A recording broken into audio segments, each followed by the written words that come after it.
ओम श्री साई नाथाय नमः। श्री साई सच्चरित्र अध्याय 6। इस अध्याय में रामनवमी उत्सव, मस्जिद का जीर्णोद्वार, गुरु के कर स्पर्श की महिमा, चंदन समारोह, उर्स और रामनवमी का समन्वय तथा मस्जिद का जीर्णोद्वार आदि विषय सम्मिलित हैं। यही अध्याय हमारे साप्ताहिक पारायण का प्रथम विश्राम भी है। गुरु के चरण स्पर्श के गुण। जब सद्गुरु ही नाव के खवैया हैं तो वे निश्चय ही कुशलता तथा सरलता पूर्वक इस भवसागर के पार उतार देंगे। सद्गुरु शब्द का उच्चारण करते ही मुझे श्री साईं की स्मृति आ रही है। ऐसा प्रतीत होता है मानो वे स्वयं मेरे सामने खड़े हैं और मेरे मस्तक पर उदी लगा रहे हैं। देखो देखो, वे अब अपना वरदहस्त उठाकर मेरे मस्तक पर रख रहे हैं। अब मेरा हृदय आनंद से भर गया है, मेरे नेत्रों से प्रेमाश्रु बह रहे हैं। सद्गुरु के कर स्पर्श की शक्ति महान आश्चर्यजनक है।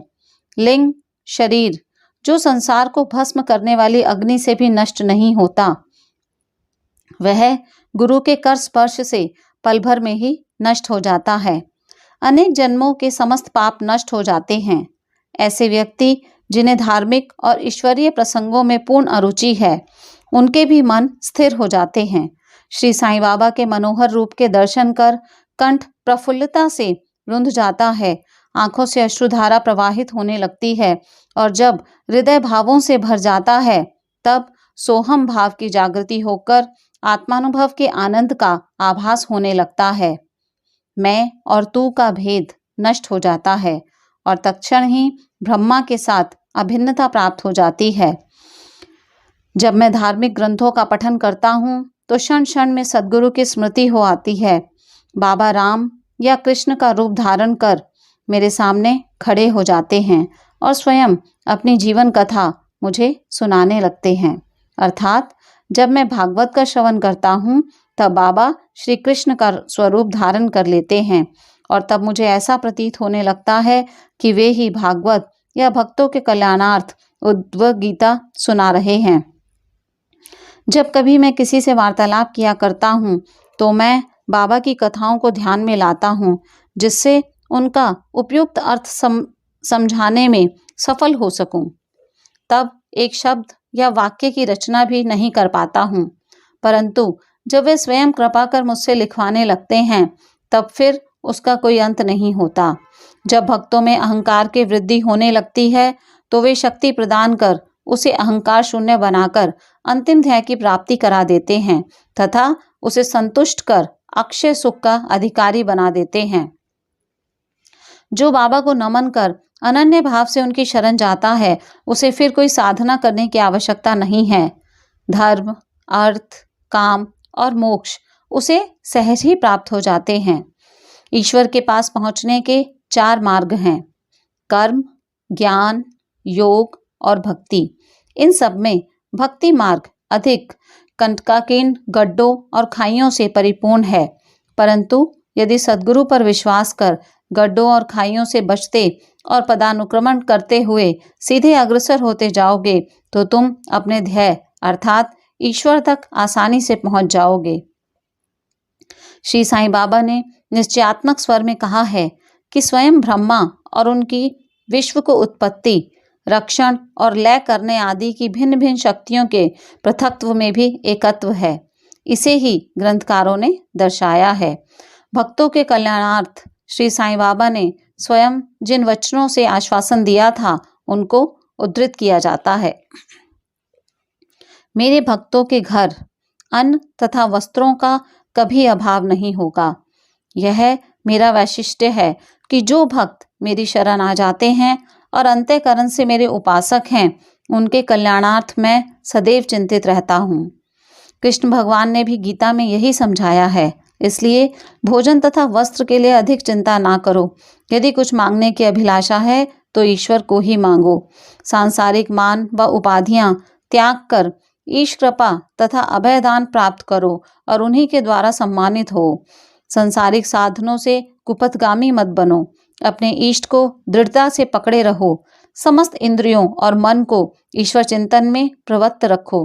किसी पदार्थ से आकर्षित ना हो। सदैव मेरे स्मरण में मन को लगाए रखो ताकि वह देह, संपत्ति व ऐश्वर्य की ओर प्रवृत्त ना हो। तब चित्त स्थिर, शांत व निर्भय हो जाएगा। इस प्रकार की मन स्थिति प्राप्त होना इस बात का प्रतीक है कि वह सुसंगति में है। यदि चित्त की चंचलता नष्ट न हुई तो उसे एकाग्र नहीं किया जा सकता। बाबा के उपयुक्त शब्दों को उद्धृत कर ग्रंथकार शिरडी के रामनवमी उत्सव का वर्णन करता है। शिरडी में मनाए जाने वाले उत्सवों में रामनवमी अधिक धूमधाम से मनाई जाती है। अतएव इस उत्सव का पूर्ण विवरण, जैसा कि साईं लीला पत्रिका 1925 के पृष्ठ 197 पर प्रकाशित हुआ था, संक्षेप में दिया जाता है। प्रारंभ।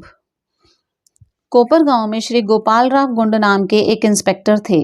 वे बाबा के परम भक्त थे। उनकी 3 स्त्रियां थीं, परंतु एक के भी संतान न थी। श्री साईं बाबा की कृपा से उन्हें एक पुत्र रत्न की प्राप्ति हुई। इस हर्ष के उपलक्ष्य में सन 1897 में उन्हें विचार आया कि शिरडी में मेला अथवा उर्स भरवाना चाहिए। उन्होंने ये विचार शिरडी के अन्य भक्त तात्या पाटिल, दादा कोते पाटिल और माधवराव के समक्ष विचारणार्थ प्रकट किया। उन सभी को यह विचार अति रुचिकर प्रतीत हुआ तथा उन्हें बाबा की भी स्वीकृति और आश्वासन प्राप्त हो गया। उर्स भरने के लिए सरकारी आज्ञा आवश्यक थी, इसलिए एक प्रार्थना पत्र कलेक्टर के पास भेजा गया, परंतु ग्राम कुलकर्णी, जो कि गांव के पटवारी थे, के आपत्ति उठाने के कारण स्वीकृति प्राप्त ना हो सकी। परंतु बाबा का आश्वासन तो प्राप्त हो ही चुका था, अतः पुनः प्रयत्न करने पर स्वीकृति प्राप्त हो गई। बाबा की अनुमति से रामनवमी के दिन उर्स भरना निश्चित हुआ।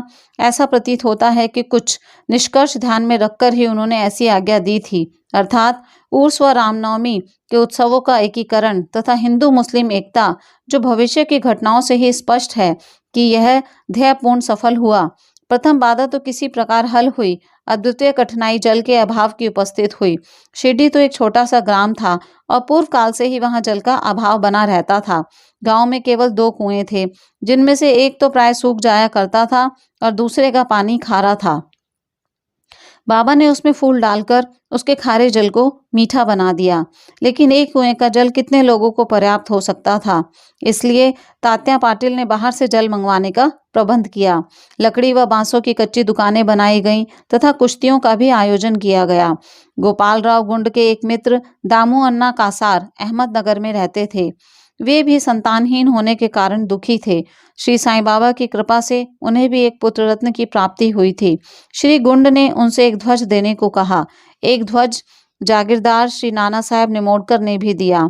ये दोनों ध्वज बड़े समारोह के साथ गांव में से निकाले गए और अंत में उन्हें मस्जिद, जिसे बाबा द्वारका माई के नाम से पुकारते थे, उसके कोनों पर फहरा दिया गया। यह कार्यक्रम अभी भी पूर्ववत ही चल रहा है। चंदन समारोह। इस मेले में एक अन्य कार्यक्रम का भी श्री गणेश हुआ, जो चंदनोत्सव के नाम से प्रसिद्ध है। यह कोरहल के एक मुस्लिम भक्त श्री अमीर शक्कल दलाल के मस्तिष्क की सूझ थी। प्राय इस प्रकार का उत्सव सिद्ध मुस्लिम संतों के सम्मान में ही किया जाता है। बहुत सा चंदन घिसकर और बहुत सी चंदन धूप थालियों में भरी जाती है तथा लोबान जलाते हैं और अंत में उन्हें मस्जिद में पहुंचाकर जुलूस समाप्त हो जाता है। थालियों का चंदन और धूप नीम पर और मस्जिद की दीवारों पर डाल दिया जाता है। इस उत्सव का प्रबंध प्रथम 3 वर्षों तक श्री अमीर शक्कर ने किया और उनके पश्चात उनकी धर्मपत्नी ने किया। इस प्रकार हिंदुओं द्वारा ध्वज व मुसलमानों के द्वारा चंदन का जुलूस एक साथ चलने लगा और अभी तक उसी तरह चल रहा है। प्रबंध। रामनवमी का दिन श्री साईं बाबा के भक्तों को अत्यंत ही प्रिय और पवित्र है। कार्य करने के लिए बहुत से स्वयंसेवक तैयार हो जाते थे और वे मेले के प्रबंध में सक्रिय भाग लेते थे। बाहर के समस्त कार्यों का भार तात्या पाटिल और भीतर के कार्यों का श्री साईं बाबा की परम भक्त महिला राधा कृष्णमाई संभालती थी। इस अवसर पर उनका निवास स्थान अतिथियों से परिपूर्ण रहता और उन्हें सब लोगों की आवश्यकताओं का भी ध्यान रखना पड़ता था। साथ ही वे मेले के समस्त आवश्यक वस्तुओं का भी प्रबंध करती थी। दूसरा कार्य जो वे स्वयं खुशी से किया करती थी वह था मस्जिद की सफाई करना, चूना पोतना आदि। मस्जिद की फर्श तथा दीवारें निरंतर धूरी जलने के कारण काली पड़ गई थी। जब रात्रि को बाबा चावड़ी में विश्राम करने चले जाते तब वे यह कार्य कर लिया करती थी। समस्त वस्तुएं धूनी सहित बाहर निकालनी पड़ती और सफाई व पुताई हो जाने के पश्चात पूर्वज सजा दी जाती थी। बाबा का अत्यंत प्रिय कार्य गरीबों को भोजन कराना भी इस कार्यक्रम का एक अंग था। इस कार्य के लिए वृहद भोज का आयोजन किया जाता था और अनेक प्रकार की मिठाइयां बनाई जाती थी। यह सब कार्य राधा कृष्ण माई के निवास स्थान पर ही होता था। बहुत से धनाढ्य व श्रीमंत भक्त इस कार्य में आर्थिक सहायता पहुंचाते थे। उर्स का रामनवमी के त्योहार में समन्वय। सब कार्यक्रम इसी तरह उत्तम प्रकार से चलता रहा और मेले का महत्व स्नेह स्नेह बढ़ता ही गया। सन 1911 में एक परिवर्तन हुआ। एक भक्त कृष्णराव जोगेश्वर भीष्म, श्री साईं सगुणोपासना के लेखक, अमरावती के दादा साहेब खापर्डे के साथ मेले के एक दिन पूर्व शिरडी के दीक्षित वाड़े में ठहरे।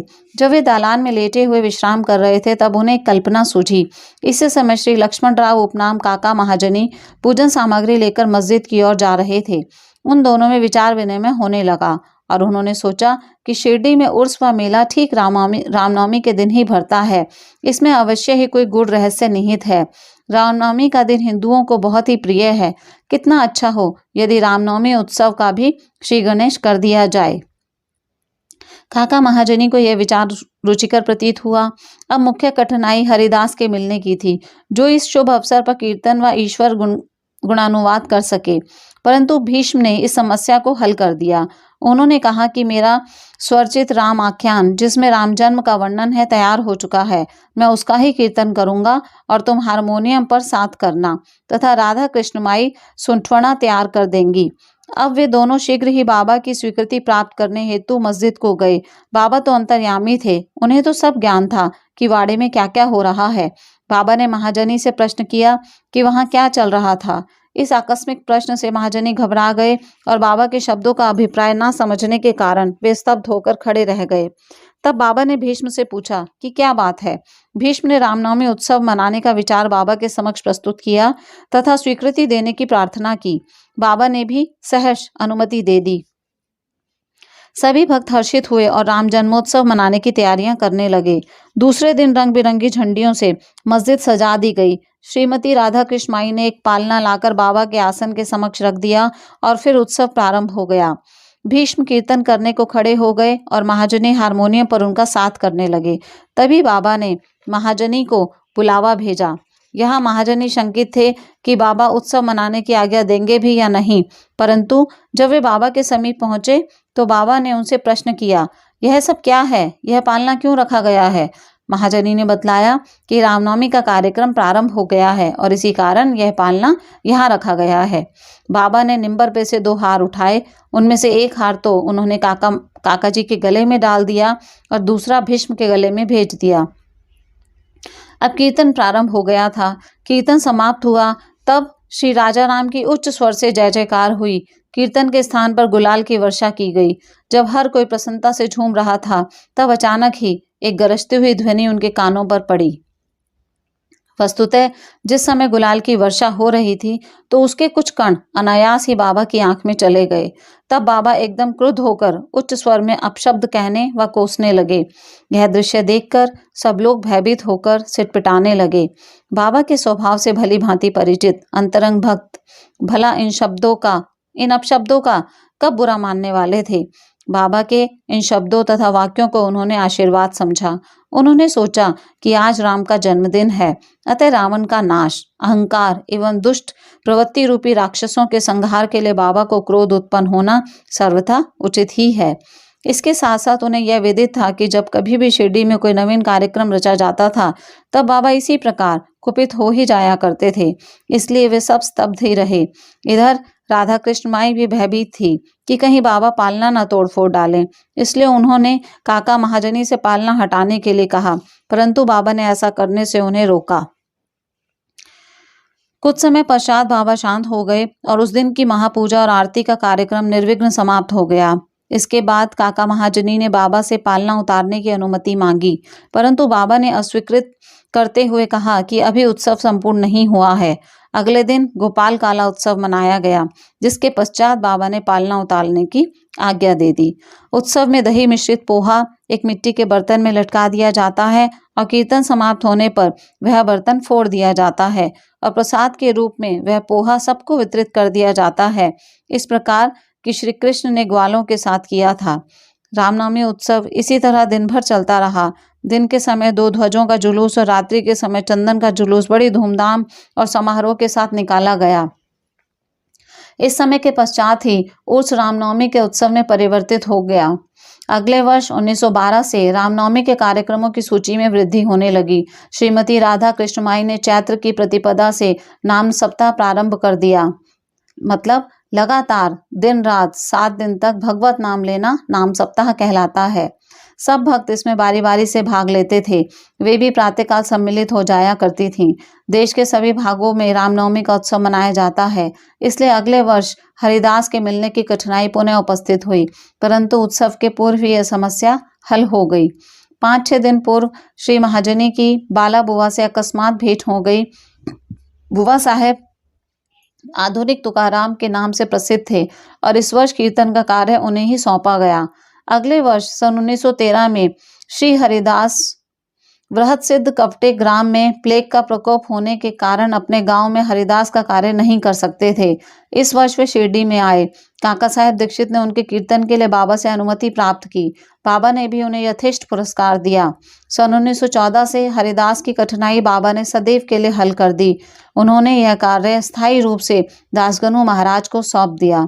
तब से वे इस कार्य को उत्तम रीति से सफलता और विद्वता पूर्वक पूर्ण लगन से निभाते रहे।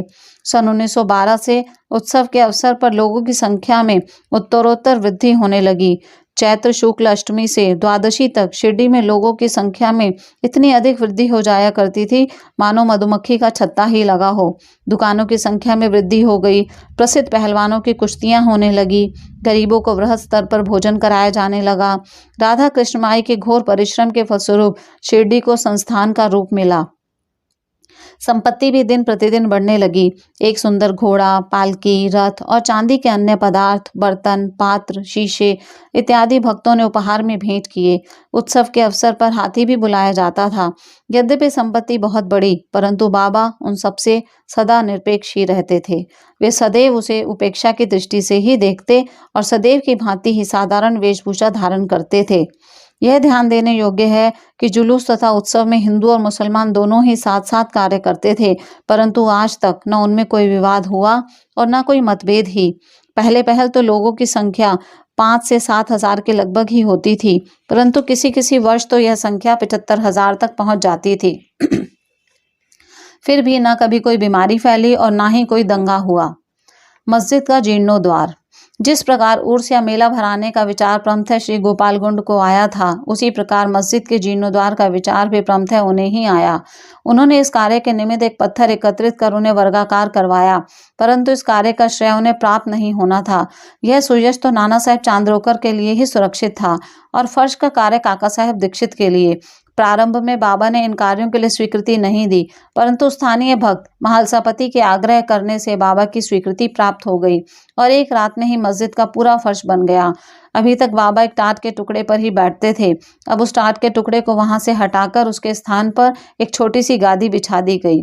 सन 1911 में सभा मंडप भी घोर परिश्रम के उपरांत ठीक हो गया। मस्जिद का आंगन बहुत छोटा तथा असुविधाजनक था। काका साहेब दीक्षित आंगन को बढ़ाकर उसके ऊपर छप्पर बनवाना चाहते थे। यथेष्ट द्रव्य राशि व्यय कर उन्होंने लोहे के खंभे, बल्लियां व कैंचियां मोल ली और कार्य भी प्रारंभ हो गया। दिन रात परिश्रम कर भक्तों ने लोहे के खंभे जमीन में गाड़े। जब दूसरे दिन बाबा चावड़ी से लौटे, उन्होंने उन खंभों को उखाड़कर फेंक दिया और अति क्रोधित हो गए। वे एक हाथ से खंभा पकड़कर उसे उखाड़ने लगे और दूसरे हाथ से उन्होंने तात्या का साफा उतार लिया और उसमें आग लगाकर गड्ढे में फेंक दिया। बाबा के नेत्र जलते हुए अंगारे के सदृश लाल हो गए। किसी को भी उनकी ओर आंख उठाकर देखने का साहस नहीं होता था। सभी बुरी तरह भयभीत होकर विचलित होने लगे कि अब क्या होगा। भागोजी शिंदे कुछ साहस कर आगे बढ़े, पर बाबा ने उन्हें धक्का देकर पीछे ढकेल दिया। माधवराव की भी यही गति हुई। बाबा उनके ऊपर भी ईंट के डेले फेंकने लगे। जो भी उन्हें शांत करने गया, उसकी वही दशा हुई। कुछ समय के पश्चात क्रोध शांत होने पर बाबा ने एक दुकानदार को बुलाया और एक जरीदार फेंटा खरीद कर अपने हाथों से उसे तात्या के सिर पर बांधने लगे, जैसे उन्हें विशेष सम्मान दिया गया हो। यह विचित्र व्यवहार देखकर भक्तों को आश्चर्य हुआ। वे समझ नहीं पा रहे थे कि किस अज्ञात कारण से बाबा इतने क्रोधित हुए। उन्होंने तात्या को क्यों पीटा और तत्क्षण ही उनका क्रोध क्यों शांत हो गया। बाबा कभी कभी अति गंभीर तथा शांत मुद्रा में रहते थे और बड़े प्रेम पूर्वक वार्तालाप किया करते थे, परंतु अनायास ही बिना किसी गोचर कारण के वे क्रोधित हो जाया करते थे। ऐसी अनेक घटनाएं देखने में आ चुकी हैं, परंतु मैं इसका निर्णय नहीं कर सकता कि उनमें से कौन सी लिखूं और कौन सी छोड़ूं। अतः जिस क्रम से वे याद आती जाएंगी, उसी प्रकार उनका वर्णन किया जाएगा। अगले अध्याय में बाबा यवन है या हिंदू, इसका विवेचन किया जाएगा तथा उनके योग साधन शक्ति और अन्य विषयों पर भी विचार किया जाएगा। सप्ताह परायण प्रथम विश्राम। ओम श्री सद्गुरु साईनाथाय नमः।